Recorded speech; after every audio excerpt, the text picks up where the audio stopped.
नमस्कार साथियों, मैं देवेश शुक्ला आप सभी साथियों का स्वागत करता हूं एक बार फिर से आपके अपने YouTube प्लेटफॉर्म एग्जाम घर पर, जहां पर कि हम आप सभी के साथ में मिलकर के हम आपको पढ़ा पढ़ा रहे हैं क्या उत्तर प्रदेश की राजनीतिक एवं प्रशासनिक व्यवस्था।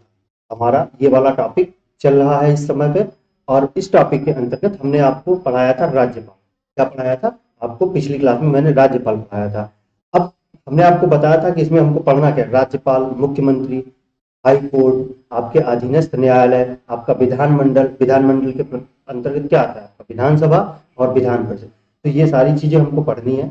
और हमने अपनी पिछली क्लास में राज्यपाल के बारे में देखा था कि राज्यपाल की कौन कौन सी शक्तियां हैं, राज्यपाल के क्या कार्य होते हैं, राज्यपाल की उम्र क्या होती है, उसकी जो है एलिजिबिलिटी क्या होती है राज्यपाल नियुक्त होने के लिए, वो कहाँ का सदस्य, किसी सदन का सदस्य होता है या नहीं होता है। ये सारी चीजें हमने राज्यपाल को लेकर के पढ़ी थी।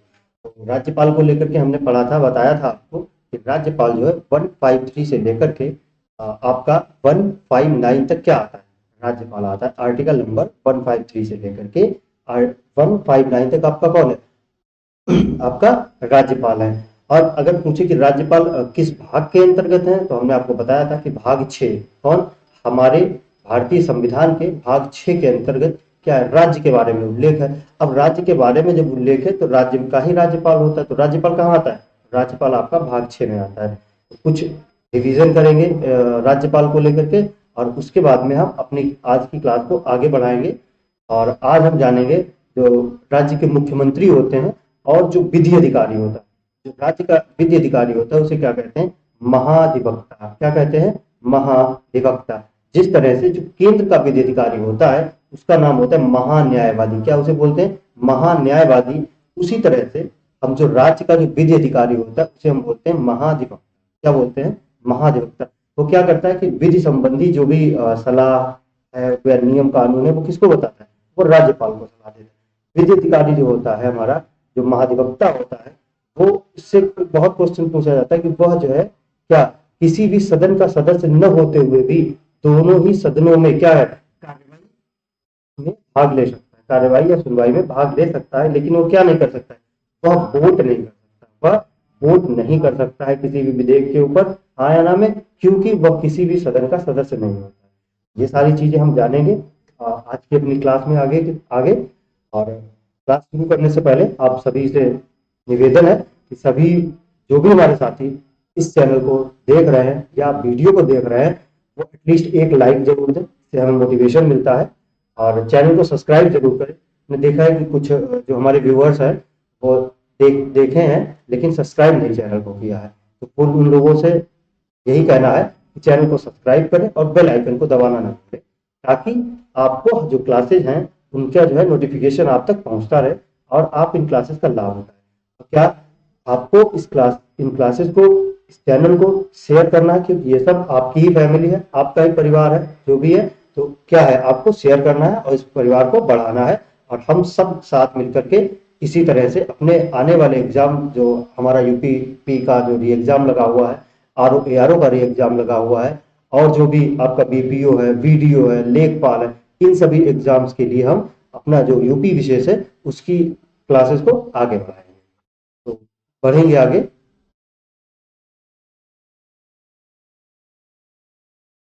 तो जो हमारा आज का है टॉपिक है वो क्या है, मुख्यमंत्री। क्या, मुख्यमंत्री, वो है हमारा मुख्यमंत्री। अब मुख्यमंत्री शुरू से करने से पहले हमने आपको बताया था कि 153 से 159 तक कौन आता है, राज्यपाल। कौन आता है आपका, राज्यपाल।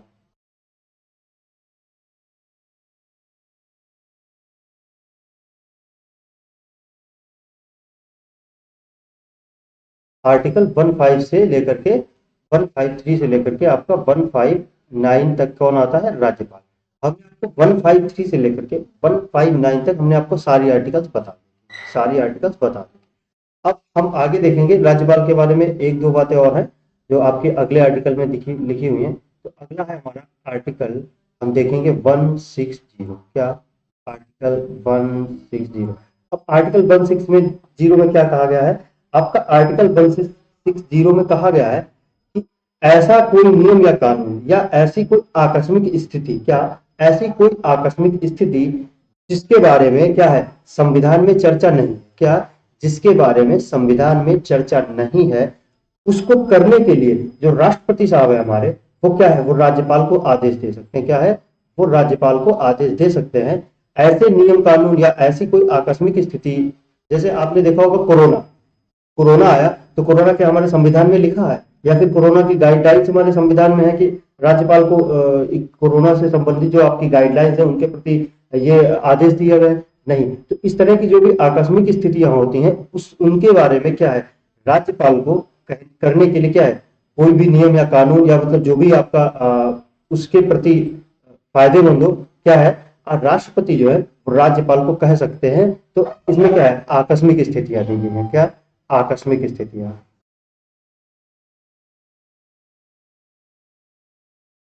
आकस्मिक शक्तियां, शक्तियां, इनको क्या है इन्हें जो राष्ट्रपति हैं वो क्या है राज्यपाल से कह सकते हैं इन स्थितियों के बारे में।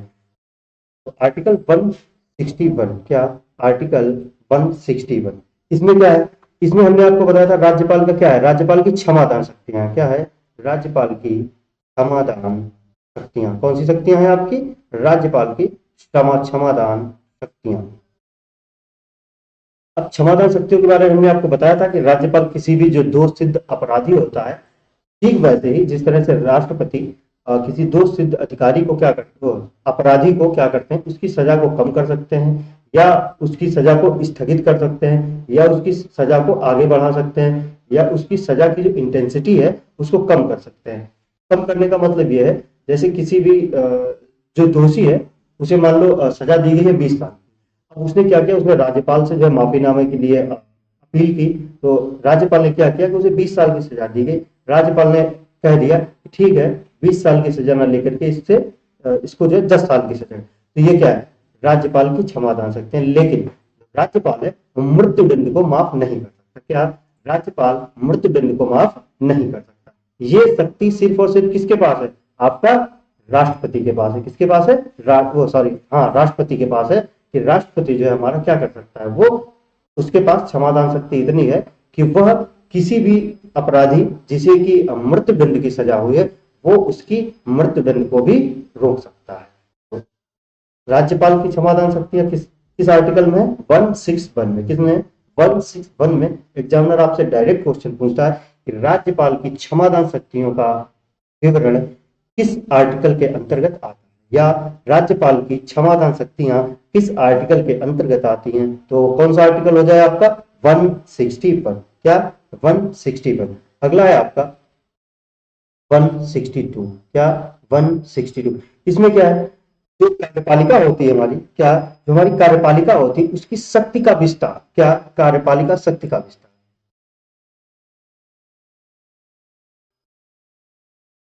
पालिका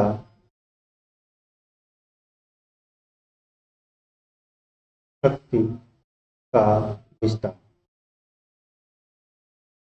इसमें बताया गया है कि कार्यपालिका की शक्ति का विस्तार कौन करेगा। अब इसमें आपसे एग्जाम में सिर्फ एक क्वेश्चन पूछेगा कि कार्यपालिका राज्य में कार्यपालिका शक्ति के विस्तार के बारे में कौन सा आर्टिकल है, तो आपको बताना 162। अब ये जो कार्यपालिका शक्ति विस्तार है राज्य में इसे कौन कर सकता है आपके ऑप्शन में मुख्यमंत्री, प्रधानमंत्री, राज्यपाल या फिर सुप्रीम कोर्ट के आपके मुख्य न्यायाधीश या हाईकोर्ट के मुख्य।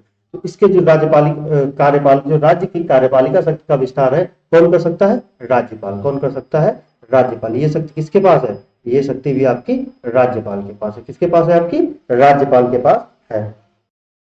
अब आता है आपका 163। क्या 163 इस आर्टिकल में कहा गया है कि जो राज्यपाल हैं उनकी सहायता के लिए क्या होगा एक मुख्यमंत्री और मंत्रिपरिषद होगी। क्या कौन होगा आपका मुख्यमंत्री होंगे। कौन होगी मुख्यमंत्री और एक मंत्रिपरिषद होगी। किसमें आपके कहा गया है 163 में।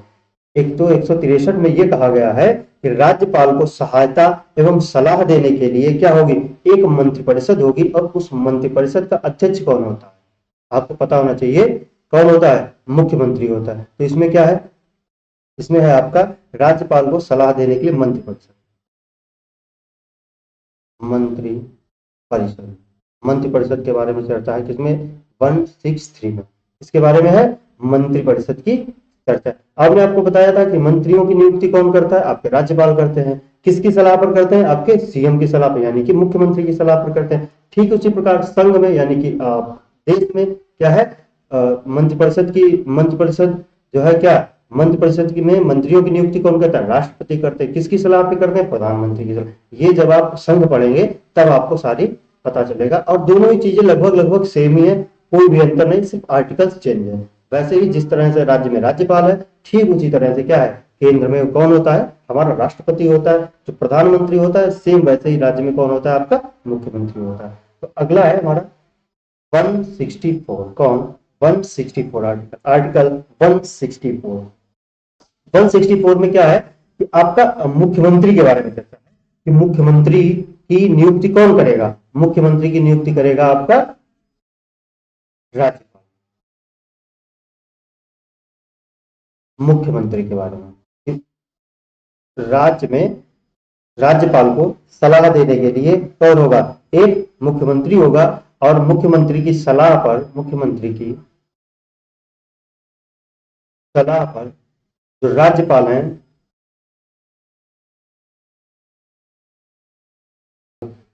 अन्य मंत्रियों की नियुक्ति करेंगे। क्या, अन्य मंत्रियों की नियुक्ति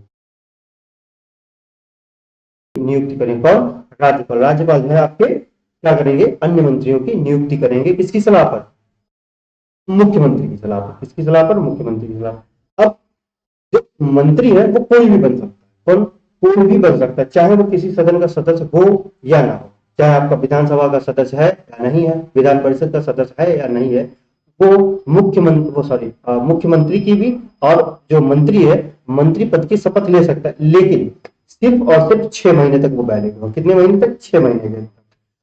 और 6 महीने के अंदर अंदर क्या करना होगा, आपको किसी एक सदन की सदस्यता लेनी होगी। जो मंत्री नियुक्त होगा, जो कि किसी भी सदन का सदस्य नहीं है, ऐसा मंत्री सिर्फ और सिर्फ 6 महीने तक अपना पद धारण कर सकता है। अन्यथा अगर वो नहीं किसी भी आपके सदन की सदस्यता लेता है, तो क्या है, उसका जो पद है वो रिक्त हो जाएगा, उसका पद जो है उस रिक्त हो जाएगा। तो इसलिए क्या है, 6 महीने के अंदर आपको क्या करना होगा कि किसी भी सदन की सदस्यता लेनी होगी, चाहे वो आपका विधान परिषद हो, चाहे वो आपका विधानसभा। अब देखेंगे क्या हो, आपका हो गया 164 तक आपका हो गया। तो आपने ये देख ली 61 में क्या है, 160 में क्या है, आपका आकस्मिक शक्तियां हैं। ठीक है, 161 में क्या है, क्षमादान शक्तियां। इन आकस्मिक जो शक्तियां हैं इनके बारे में क्या है, राष्ट्रपति राज्यपाल को कह सकता है। 61 में क्या है, राज्यपाल की क्षमादान शक्तियां हैं। 162 में क्या है, कार्यपालिका की शक्ति का विस्तार कौन कर सकता है, राज्यपाल कर सकता है। 163 में मंत्रिपरिषद के बारे में चर्चा है। 164 में मुख्यमंत्री और उसकी सलाह पर राज्यपाल राज्यपाल क्या करते हैं, अन्य मंत्रियों की नियुक्ति के बारे में चर्चा। अब देखेंगे मुख्यमंत्री की कुछ शक्तियां होती हैं क्या।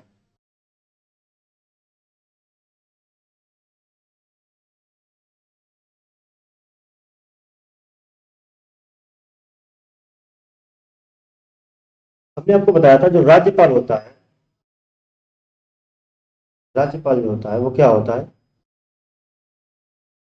प्रदेश का संवैधानिक प्रमुख होता है। कौन सा प्रमुख होता है,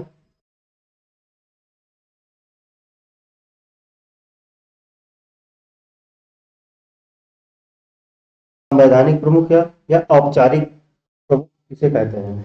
लेकिन जो मुख्यमंत्री होता है, जो आपका मुख्यमंत्री होता है वो क्या होता है? वो कार्यपालिका का वास्तविक प्रधान होता है। जो कार्यपालिका है इसका क्या होता है, ये वास्तविक प्रधान होता है। कौन सा प्रधान होता है, वास्तविक,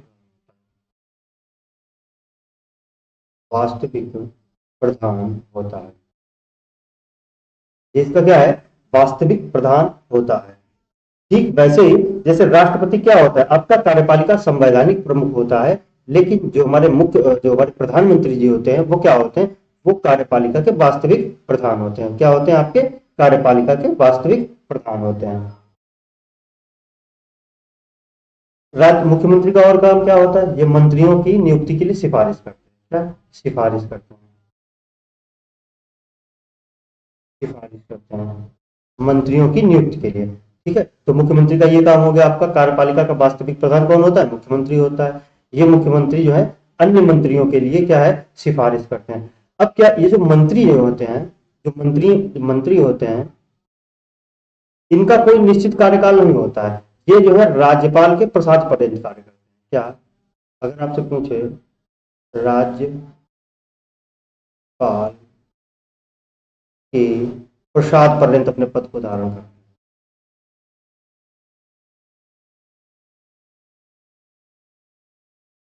राज्यपाल के प्रसाद पर्यंत ये क्या करते हैं, अपने पद को धारण करते हैं। राज्यपाल सॉरी मुख्यमंत्री का एक और काम क्या होता है, एक इनका काम क्या होता है, जो विधानमंडल की जो विधान मंडल विधानमंडल की की सूचना किसको देता है, राज्यपाल को देता है। किसको देता है, आपका राज्यपाल को। इसको राज्यपाल को, जो सीएम होता है वो क्या करता है, जो विधानमंडल की जो सभा होती है, विधानमंडल की जो बैठकें होती हैं आपकी, उनके बारे में बताता है कि हाँ ऐसा हुआ है, ये हुआ है, तो उसकी सूचना किसको देता है, वो राज्यपाल को देता है। तो याद रखेंगे कि मुख्यमंत्री क्या है, हमारा कार्यपालिका का वास्तविक प्रधान होता है।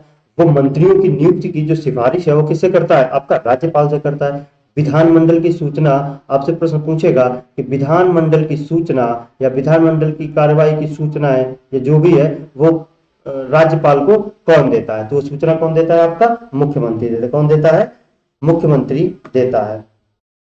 अब क्या है, अगला है पॉइंट, मान लो किसी जो हमारा सीएम है, कोई जो सिटिंग सीएम है, यानी कि जो वर्तमान में प्रधान आपका मुख्यमंत्री है, उसकी मृत्यु हो जाती है। क्या, उसकी मृत्यु हो जाती है।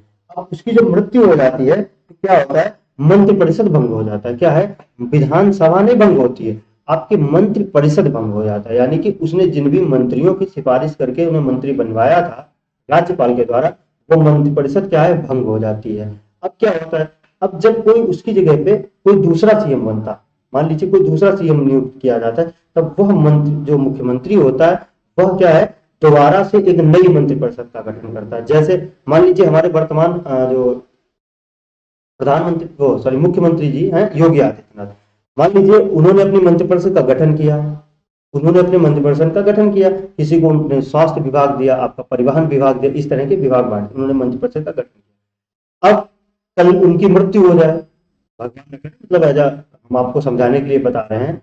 अब क्या है, वो अपने पद पे न रहे तो क्या होगा, आपकी विधानसभा नहीं भंग होगी, होगा क्या, उनकी जो मंत्रिपरिषद का उन्होंने गठन किया था वो भंग हो जाएगी।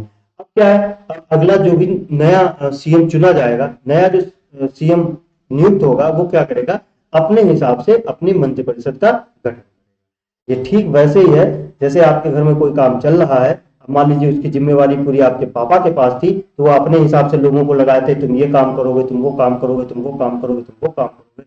अब पता चला पापा ने जिम्मेवारी आपको दे दी, तो आप क्या करेंगे, आप जो है अपने हिसाब से लोगों को सेट करेंगे। तो उसी तरह से क्या है, आपका मंत्रिपरिषद जो है आपकी भंग हो जाती है, विधानसभा भंग नहीं होती है। इस चीज को आप याद रखेंगे, आपसे एग्जाम में कंफ्यूज करने के लिए पूछता है, विधानसभा भंग हो जाती क्या होता है, तो विधानसभा नहीं आपकी भंग होती, भंग होती है आपकी मंत्रिपरिषद। और उस मंत्रिपरिषद की पुनः नियुक्ति कौन करता है, जो आपका अगला मुख्यमंत्री होता है। कौन, अगला जो है मुख्यमंत्री जो भी होता है, तो क्या करता है, आपका नई मंत्रिपरिषद का क्या करता है, आपका गठन करता है। अब देखें कुछ उत्तर प्रदेश के उत्तर प्रदेश के क्या है, प्रथम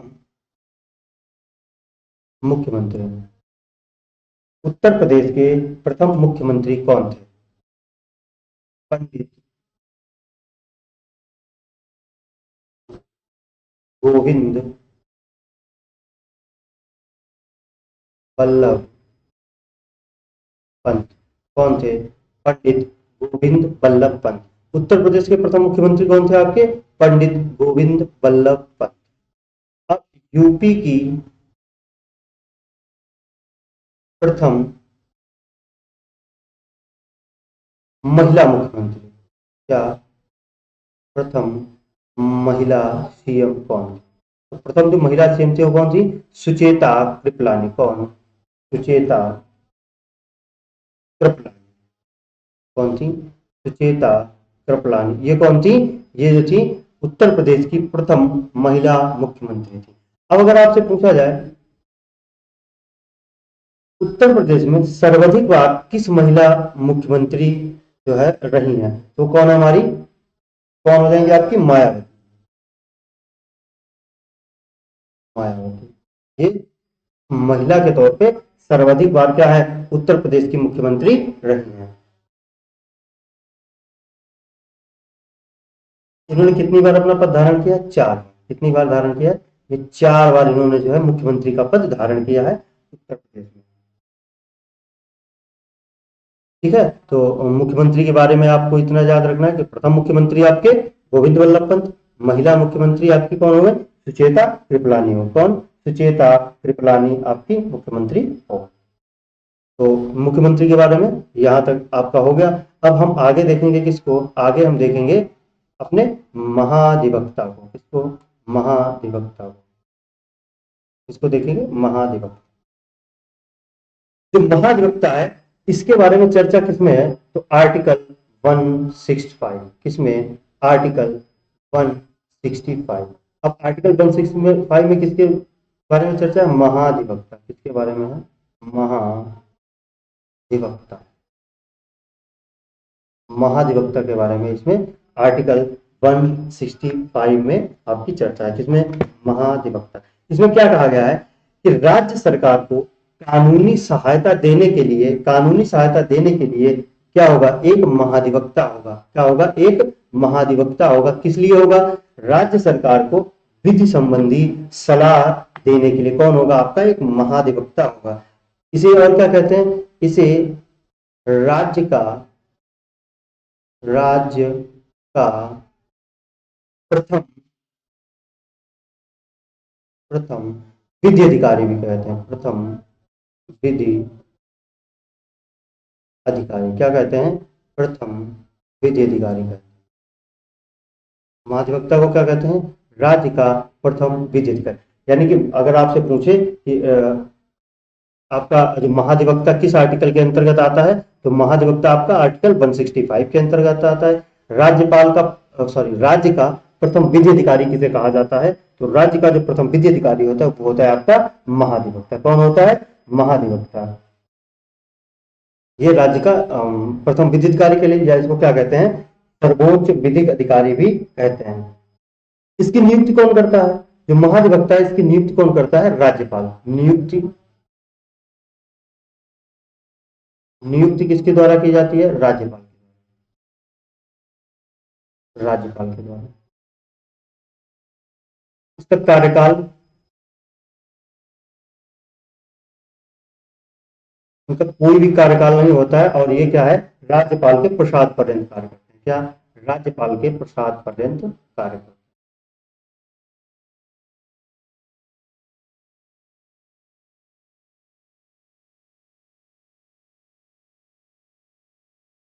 राज्यपाल के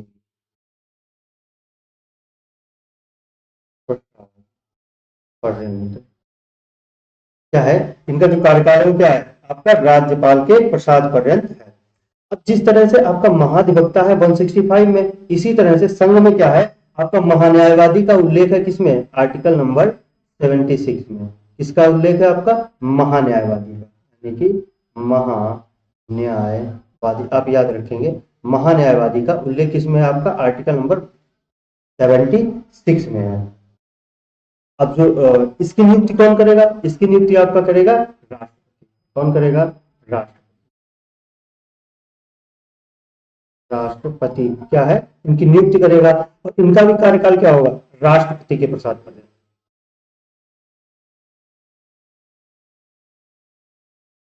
इनका कार्यकाल कितना होता है? इनका जो है कार्यकाल जो होता है आपका राष्ट्रपति के प्रसाद पर्यंत ये अपना पद धारण करते हैं। तो इस इतना याद रखेंगे महाधिवक्ता के बारे में। अब महाधिवक्ता के बारे में आगे क्या है? इसकी जो योग्यता होती है, इसकी योग्यता क्या होती है? इसको आप ऐसे कर दीजिए ताकि आपको मिक्स ना करें आप। इसकी योग्यताएं क्या होनी चाहिए? इसकी योग्यताएं, आप एक्चुअल में क्या होता है, ये एक हाई कोर्ट का जो है वकील होता है। एक्चुअल में ये क्या होता है, एक हाई कोर्ट का वकील होता है, लेकिन इसके लिए जो है एलिजिबिलिटी क्या होती है, वो क्या होता है, एक सेकंड रुकिएगा।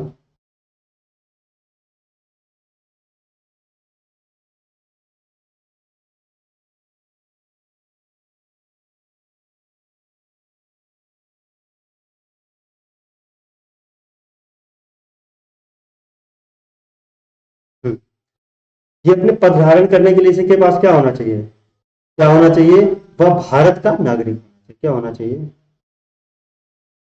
भारत का नागरिक, क्या होना चाहिए, भारत का नागरिक होना चाहिए, भारत का नागरिक होना चाहिए। और क्या है, 10 वर्ष, क्या 10 वर्ष, 10 वर्ष से अधिक समय, क्या 10 वर्ष से अधिक समय क्या है, जो न्यायिक जो है, यानी कि न्यायिक कार्य से जुड़ा होना चाहिए। 10 वर्ष से अधिक, 10 वर्ष से अधिक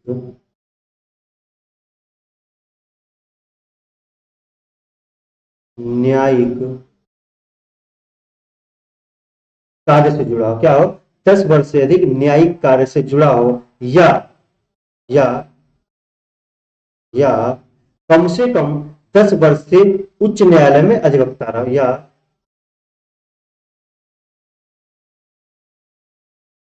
कम से कम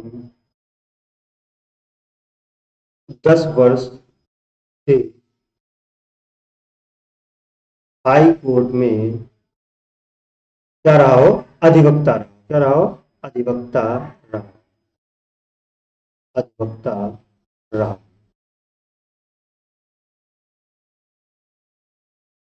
इसकी योग्यता क्या है, आपके हाई कोर्ट के जज के बराबर होती है। योग्यता किसकी क्या होती है, हाई कोर्ट के जज के बराबर। अब हमने आपको बताया जैसा क्लास शुरू होने से पहले कि महाधिवक्ता एक ऐसा पद है जो कि विधानमंडल के किसी भी सदन में, सदन की कार्यवाही में भाग ले सकता है। ये क्या करता है, इसके पास एक और विशेषाधिकार होता है,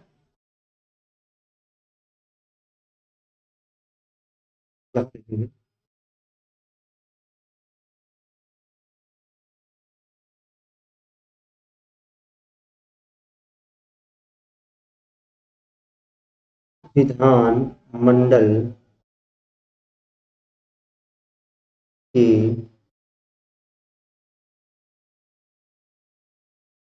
किसी भी सदन की कार्यवाही में भाग ले।